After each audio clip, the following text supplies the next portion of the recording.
Hey yo Archie the shit so hard คอยตื่นขึ้นมาในทุกๆเช้าและมีเจ้าอยู่เคียงข้างมันเป็นความรู้สึกที่โคตรจะดีและแสนจะพิเศษโอทีฮักเจ้าคือคนที่สำคัญเฮาทั้งสองจะฮักกันตลอดไป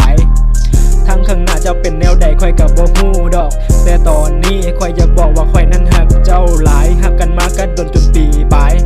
ค่อยอาจจะบ่ดีในบางเวลาเห็นเจ้าต้องมีน้ำตาโอทีฮักคนดีของค่อยเจ้าบ่ต้องกังวลว่าค่อยจะมีคนใหม่เพราะที่หนึ่งในใจก็มีแต่เจ้าคนเดียวนอกจากเจ้าคนเดียวค่อยบ่เคยยุ่งเกี่ยวกับผู้หญิงคนใด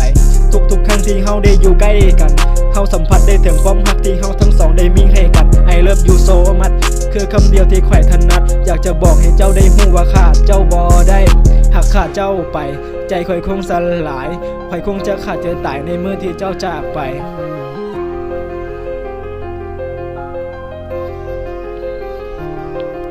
ข่อยตื่นขึ้นมาในทุกๆเช้าและมีเจ้าอยู่เคียงข้างมันเป็นความรู้สึกที่โคตรจะดีและแสนจะพิเศษ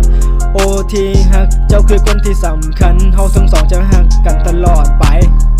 ทั้งข้างหน้าเจ้าเป็นแนวใดค่อยกับบ่ฮู้ดอกแต่ตอนนี้ค่อยอยากบอกว่าค่อยนั้นฮักเจ้าหลายฮักกันมากันดนจนปีปลาย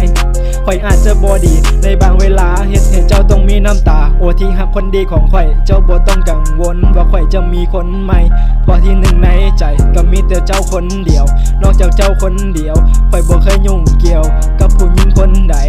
ทุกครั้งที่เฮาได้อยู่ใกล้กันเฮาสัมผัสได้ถึงความฮักที่เฮาทั้งสองได้มีให้กัน I love you so much คือคำเดียวที่ข่อยถนัดอยากจะบอกให้เจ้าได้ฮู้ว่าขาดเจ้าบ่ได้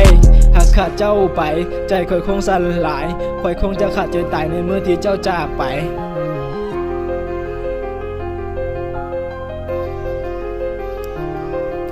นิยามของคำว่าฮักมันมาจากคนสองคนจะฮักกันโดนสำไหนก็อยู่ที่คนสองคน